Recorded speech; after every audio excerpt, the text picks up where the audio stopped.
All right. So we obviously had our 2-year anniversary, and we had a week of events and reveals, and it was exciting. But I thought it would be a great opportunity to talk about some of our products, talk about what we've been working on in detail, and give the community a feel for all the hard work that's being put in for the community and for our future success of what we want to build. And I thought a good place to start, considering that one of the big topics of discussion was the Novaverse and the breakout game and battle for Nova. I think all of that ties back to Exosama, and I figured I'd give a little bit of a technical view. And if you didn't know, there's 10 traits and 400 and 546 variants, so different hair colors, different sizes, so on and so forth. And some quick math, that's 171 billion combinations. So we've got 123 hairstyles, 25 masks, 2 body types, 6 backgrounds, 17 cyber wirings, 14 eyewear, 158 weapons, 11 helmets, 168 different clothing styles, 22 faces, and all of these were designed by Justine Cruz, the amazing artist himself. And I worked alongside him to assemble them into NFTs with metadata and so forth. And I had mentioned before, it was definitely one of the more stressful experiences I've had, just because, spot checking 10,000 NFTs and their metadata is not, it's quite harrowing, I can tell you that. So let's go on a 3D journey. How did we bring the exosomas to life? I think that it's a process that many of you are probably not familiar with, and it was a new process for me, even though I do have a lot of experience with 3D. But I never had to convert 2D art to 3D art. And I can tell you that it was a monumental task. And I'm super proud of the team that was involved in creating these 3D assets. Let's talk about how it was done. What you see here is the skeleton of our Figma 3D design board that our artists created to track their progress. And it was a crucial part of the process because the organization and the cleanliness that the 3D artists used really made it possible to understand where we were in the process. This screen you see here is what it looks like populated. Over 150 different demonstrations of each element that we had to design, and figured we go through each one and talk about the work that went into it. The first step in creating any 3D model, a game asset, these models were not created to play dress up. They were created to be game assets. Look amazing in game while we're doing it. And the first step is creating a high poly, high detail sculpts. So for instance, this hairstyle is the braid, and it probably has, in high quality, it probably has over 1 million polygons. And we'll get into that later. Here's chun bun, ponytail, which is one of my favorites. And this screen will show you that high polygon count is really unsuitable for games. It's going to slow your computer down. You're going to get lag. And our artists deployed what is called high poly to low poly baking. The process includes taking the high quality, high polygon sculpts and creating low poly versions, and you transfer the high poly details to the low poly meshes. So you can see on the right with the blue highlights, these hairstyles probably only have about anywhere between 500 and 1,500 polygons compared to the million plus that would be on the original sculpts. And this drastically increases performance. So one thing I absolutely love about our 3D artist and developer team is they're not in it to make things fast. They're not in it to be just a warehouse pushing out product. They really put time and effort into the details because they love it. If you look close, you probably don't even know that if you have the battle armor, there's small details like an EXO logo on the back of your boot. And that's nothing crazy. It's not like it increases the value or anything, but I think it shows how much love went into all these assets that we created. We also had to do each clothing style. And one thing about converting 2D to 3D that really probably none of you have ever thought about is the fact that 2D is just that. You see the front of the art, you don't see the back. And to make them 3D, you need to now conceptualize what the back looks like. You need to conceptualize what the pants look like, what the shoes look like. And it was absolutely amazing to me to see the teamwork between both Justine and the 3D artists to create what didn't exist. And that's really the truth. The back of these NFTs and the back of these exos didn't exist before we started bringing them to life with 3D. This is one of my favorite clothing. I believe it's the Hunter, and it's got a bionic arm. Really think I love that detail. Right, and I mean, as soon as I saw this helmet, I was pumped. All right, so the skull mask. This is one of the first tests that Undergraphics did to compare different texture sizes. So, the quality level between 256 pixels and high res, which would be 2048, and using the game parameters that we wanted, found a nice mix right in the middle to keep the file size low. We got our weapons, 150 plus weapons. Can't wait to put those to use. And again, here is where we needed to conceptualize the footwear. And I don't know what kind of fashion sense our 3D artists have, but I can tell you that it was really cool to see what they came up with for footwear. And you can see on some of these pants, again, created out of the visionary minds of some of our 3D artists and Justine about what these pants look like. So, once the 3D meshes are ready, now it's time to look at them and make them look good and provide fine details.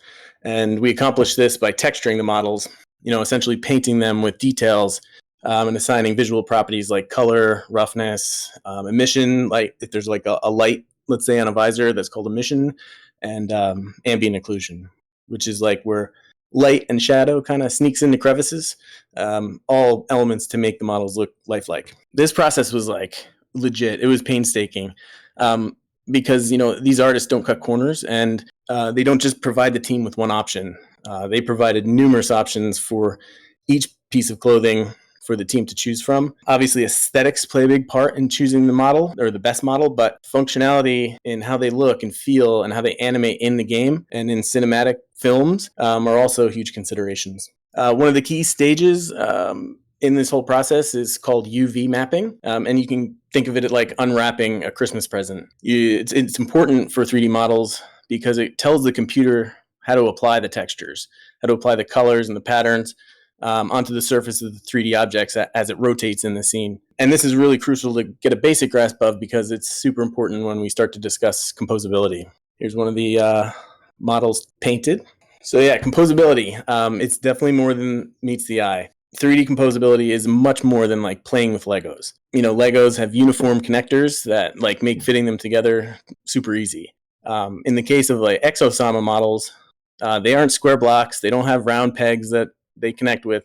They're made like they're organic shapes with detailed contours like arms, legs, hair, and that makes composability a complex task. So now it's time to convert 2D to 3D, and this process took a lot of planning. We needed to accomplish proper composability, so both from a visual and from a game compatibility standpoint. I was saying how critical it is to have a low polygon count for game performance. So if you notice in this video, rather than just throwing clothes on top of the body, that could cause a lot of issues. So especially if you like bend an arm, you'll be able to see the body mesh come through the clothing, and that's not really efficient for game use. It prevents overlaps, and number two, it reduces the polygon count, because why would we have polygons, let's say, for the body underneath clothing if that's going to be a drag on the GPU or the CPU and slow down performance? Let's get riggy with it and talk about animation. Now that we have, let's say we have 3D models, they look great, they're optimized for game use. Now we need to put them in motion. And great animation requires a rig, or otherwise known as an armature. And this is essentially a skeleton. It's got bones, it's got joints, and it defines the model's range of motion and movement characteristics. So here's some of the great examples that the 3D guys put in. When I first saw these, I was super, super stoked. I know Donnie and the core team were also. So now let's talk about our tech stack, specifically the Metaverse Customizer. Creating a Web3 Customizer 3D was my goal way before I became a part of the team Moonsama. That said, my vision was super simplistic. I wanted to make an NFT collection with different traits. I could have the community put together and buy more NFTs to get the coolest hat or the coolest shirt. And then I heard Hayek start discussing his idea of what a customizer could be, and it brought my understanding and way of thinking to a completely new level. Seeing and talking about the comprehensive tech that Hayek's created really let me start thinking outside of the box, and specifically, how can we utilize this insane tech, and how can we showcase the utility of our tech stack to bring in new members of the community, brand awareness, so on and so forth. And that's where FlexStation comes in. I really took it as an opportunity to really bring a 3D immersion effect with the help of the tech stack, specifically the customizer. To me, 3D isn't about just 360-degree visuals. It's about art, it's about movement, space, time, and the entire experience. I think 3D has way more dimensions than just 3. We are not just playing dress up. So I figured I'd talk about the FlexStation's origin and why it exists. So the basic tenets of the FlexStation were initially created so we could test the 3D Exosama's composability and animations for use in the Novaverse and Battle for Nova.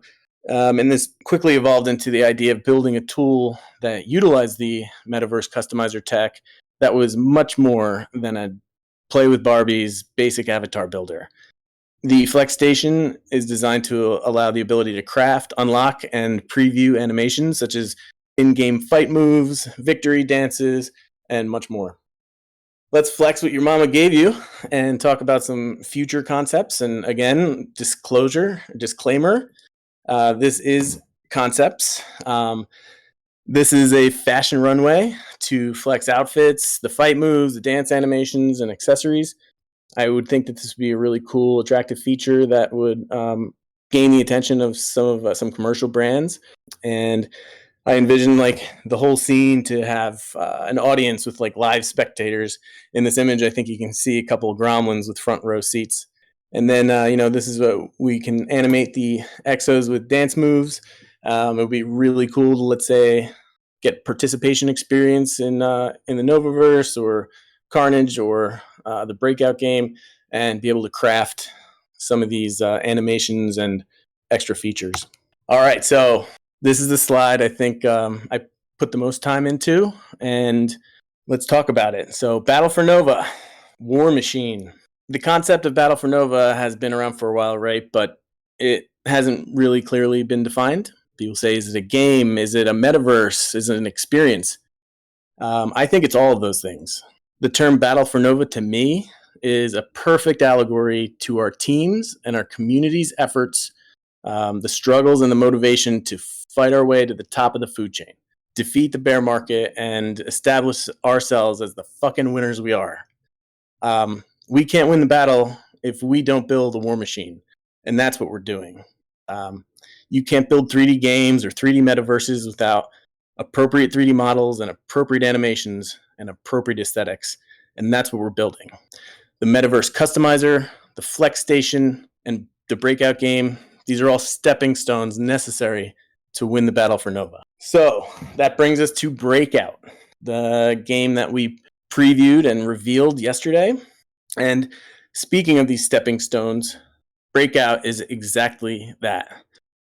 It's part of the progression towards something bigger, something more comprehensive. And the idea of a fighting game in the same genre as like Street Fighter or Mortal Kombat made perfect sense, and I'll explain why. Let's call it a simple fighting game. Really gave us the opportunity to build the essential game elements that we need as a base for future work, future opportunities. While building Breakout, we fine-tuned meshes, we defined animation sets for like basic or even complex movements, and brought to life a lot of the concept art we've been working on in the form of 3D assets.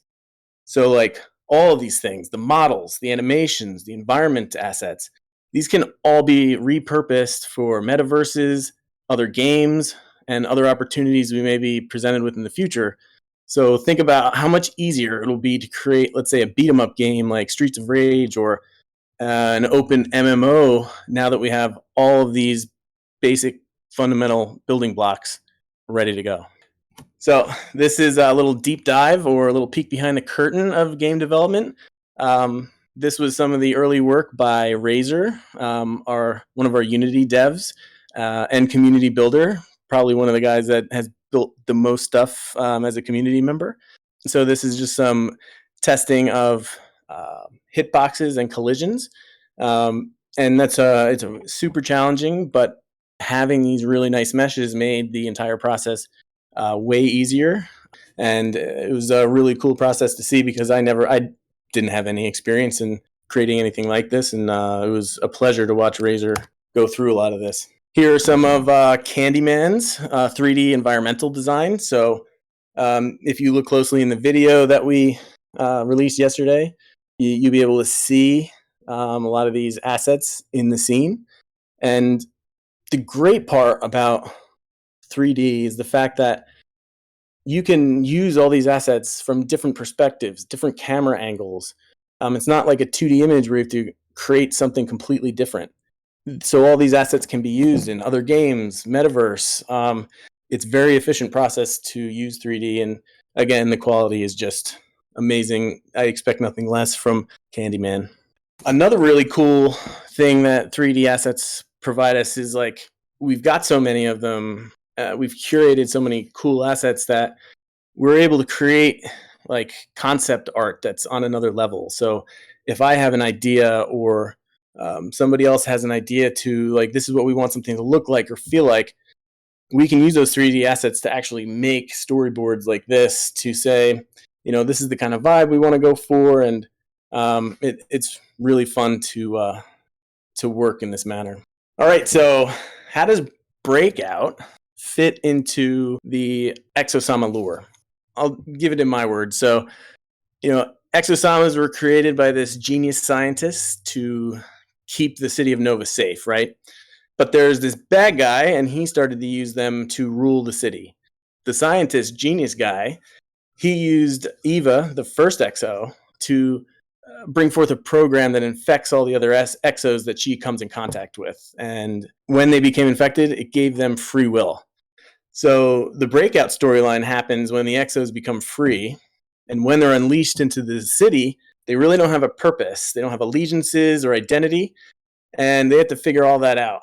They have to figure out what their purpose is, and they have to figure out their status amongst each other. And that's when they start to fight and figure out the hierarchy of who's the baddest mofo in town. This is a short one, but let's talk about, let's say, gameplay and the Breakout economy. I envision it as everybody. I think we can all discuss as a community, but I think there could be some kind of free-to-play version to gain new eyes. But essentially, when you play, you gain experience points or credits by fighting.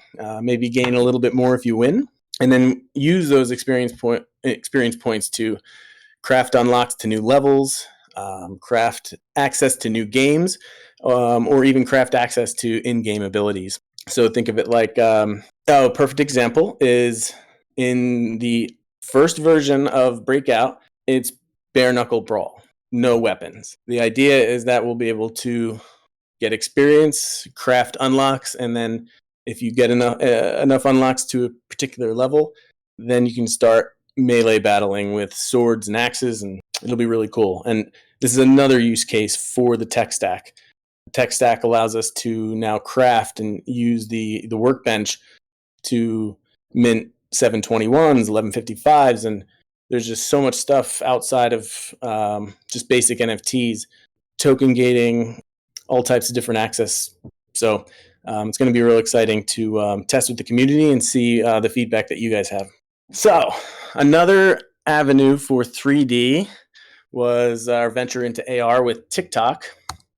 And some of these videos, you've got, I think we've gained some good traction in terms of some different opportunities that have arisen in terms of seeing the quality of our assets, and not just our particular assets, but the quality that our team is able to produce. So this could be a very attractive for external brands and opportunities for us to lead the way or hold their hand, and if they want to get into the world of AR, which with the Apple Vision product releasing next year, I can guarantee that there's going to be a lot of activity in the AR world, specifically with corporate names trying to get in on the exposure. Let's talk about the team. The team is essentially comprised of some awesome 3D developers and artists, as well as just some really talented builders that helped us come to the point that we are, and I'm excited to work with them going into the future. Hayax asked me not to go into detail on him, so I'll keep it short. Can't say enough how much Hayax has taught me over the last 2 years. There's no way that I could have led the team of 3D guys to build this stuff without learning some of the basics and even a lot of like really high level stuff from Hayax in terms of polygon count and texture strategy. So thank you, Hayax. Just wanted to give you a quick shout out. Under graphics. So if you don't know, I met, or I at least started a relationship with all these guys back in the Remark days before Moonsama and Moon River. And I was one of the first, I think I had the first 3D collection, like interactive 3D collection on Remark. So I thought I was awesome. I thought I was him. And then dudes like Under Graphics roll in and they start showing off some work, and I'm just flabbergasted at how awesome it is. So rather than try to compete with them, I just started getting to know them, starting a relationship with them. We did some collabs, and it's been a pleasure to work. Under Graphics works harder and has more drive and is more talented than really anybody I've ever worked with. So it's been a pleasure working with Under Graphics. Candyman, I think he was the number 2 artist I saw, and I'm like, oh my God, look at the quality that this kid puts out. And I think Candyman and Under knew each other prior, but Under Graphics has like this sexy, sleek style, and Candyman is a great compliment because he has this beautiful, clean, and sometimes quirky or funny style. So it's really fun to see those 2 styles complement each other. And then Andre OTD was the final 3D artist that I stole from Remark. Andre is like, I consider him like the dad of the 3D artists. He's the most professional in terms of just very structured, and he's always there if I need some advice or if I need some small asset to be created for, let's say, a community member or something that we need last minute that we just didn't think of. And it's always nice to have a rock like Andre by our side. So 1X Red, this guy, he and I got close because we started talking about 3JS, which is a 3D modeling or 3D animation library for JavaScript. And he has a lot of game development experience, so he taught me a lot about different types of games, and I really learned so much from Red, and he has been definitely a leader. He communicates very well with the other team members and kind of keeps everybody in line when I'm not looking. So thank you, Red. The Crypto Chad, I don't know if everybody knows that Crypto Chad is the guy who DMs Donnie for an NFT every day. I was surprised because I forget exactly how we met, but for somebody that can do that for over a year, that shows you some dedication as well as some balls. So that's the kind of person that I like to work with. And Crypto Chat is great at blockchain, backend, Solidity contracts. He's been a real pleasure to work with, and expect more to come from him. He's a real sweet guy, super talented. And actually, the Crypto Chat and 1X Red went to the same Web3 school, not at the same time, but I got to find out the details on that school because they really put out some amazing talent. And I'm sure most of you know Razor, probably the newest addition to helping with what we're building. I think Razor, as I said before, has built more than any community member, and out of the goodness of his heart. I mean, talking to this guy, he's just always got something going on, especially in Unity, and that's kind of like what got him involved with the fighting game Breakout, because he's built an open world metaverse. He's got the Mayhem game on the gaming platform, and he's always got something cool to show me. And that's the kind of person that I enjoy working with. Somebody who's got drive, isn't greedy, and builds just to build. So thanks, Razor. And then Voxelle, him, the end. I can definitely take a few questions now that I'm done with that. Patty, you want to come on stage? You know me, mate. I'll never miss a chance to speak. No, you did incredible, mate. Really informative. Really enjoyed that. I was hoping that I could be informative. I think there's Web3 and crypto in general, there's not enough transparency from projects, and I really hope we can continue that going forward. I think there'll be less wins. Obviously, there's still going to be wins, but I think if we can provide some progress and more info on the team members, and I think that would be super important moving forward. Yeah, great. Right, we just had a question come in. You ready? Yeah. So it's from Portzer. He said, I have a question. You talked a lot about many small steps and a lot of graphics, etc. How do you think AI can leverage your work? Do work already with AI? What is your general stance on AI? Yeah, so I use AI all the time, especially for concept art. If you saw the concept of the runway, that was half and half. That was Midjourney, and then I superimposed the 3D model into the AI product that Midjourney kicked out. So I think AI is a fantastic tool if done right, and if you put the time into it and understand how it works, it's fantastic. And I'm really looking forward to see what kind of strides and leaps and bounds it takes in the near future. Yeah, great. It's definitely going to be interesting to see how it evolves, like you said. Yeah. I'm very interested to see, like, everybody asks, when can we make game assets, 3D assets with AI, and I hope that showing you the process that goes into creating 3D assets, we're a really long way from having AI create proper game assets. Could they do some really cool stuff in the short term? Sure, but they're not going to reach the level of AAA quality anytime soon. Yep, fair enough. Right, we've had a question from Mickey. He said, how do you start working with 3D stuff? So I think he's just looking for like a where to start, really. I think the most powerful free software in the world is probably Blender.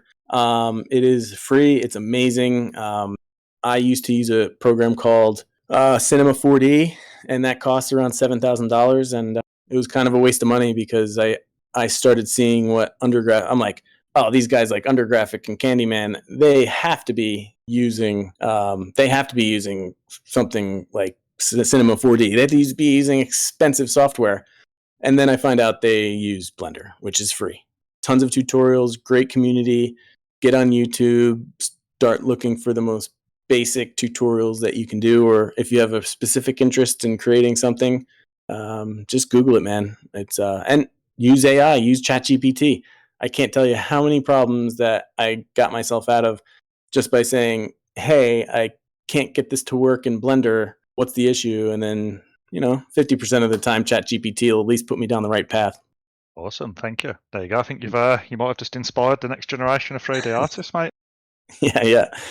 Okay, let me address the Gromlin cart, because it's an interesting path. Like, Gromlin cart was never an official product. It was never a core team product. It was something that I took on myself. I was like, oh, I used to love Mario Kart. I think it'd be really fun to make. And I can tell you that the journey that I went on building Gromlin cart really helped get to where we are right now with Breakout and the relationships with the 3D artists, because it was the same art. Like, the 3D guys that worked on Breakout helped with Gromlin cart with no funding. Like, they did it for essentially free. I helped them along the way, but then we had the Crypto Chad. He worked on it too. He got the tech stack connected to it. He's a tech stack wizard right now. He's probably one of the most knowledgeable community members about how our tech stack, specifically the portal and the workbench, work. He was involved with the Zero Sum game, which is going to tie into everything. Like, both Breakout and Zero Sum, they're both showcases and case studies of how we're going to use this tech stack in the future. So Gromlin card is that it's playable right now. I'm pretty proud of it. Like I did all of the gameplay in 3JS, and it taught me a shit ton. The problem was it came up to now we have priorities. We need to get the Exo 3D models done. We need to get the game started. We need to get the metaverse started. And unfortunately, Gromlin card just didn't hit high on the priority list. That said, it can be picked up again very soon. Like it's in a really good space. So Growling car will come. It's just not a priority right now, unfortunately. And just to back Yeah. up what you say, when I played it, it was really good fun. I had a lot What of fun is doing sleep? it. I don't know. I don't know what a weekend is or sleep. Right, we've had another question come in that you're probably perfect to answer. So I had a question. Can you please explain the Moonsama tech stack to a 5-year-old and how it is integrated with a zero-sum game, for example? Yeah, great. So number one, the first tech stack product that I ever encountered, and that was the portal. Essentially, using your Kilt ID, your Kilt did, or an email for verification. Once you log in, then you're going to get a user ID, and that's tied to the NFTs you have bridged. It's tied to your PFP, and it's tied to all the other products within the tech stack. So it's a really cool experience to be able to log in. The system remembers who you are. It knows your settings. And let's say for both Zero Sum and Gromlin Cart, by the way, that's how we do the leaderboard. So all of the user ID gets matched with a database that keeps track of how many races you had, how many resources. So the portal is like the starting point for everything.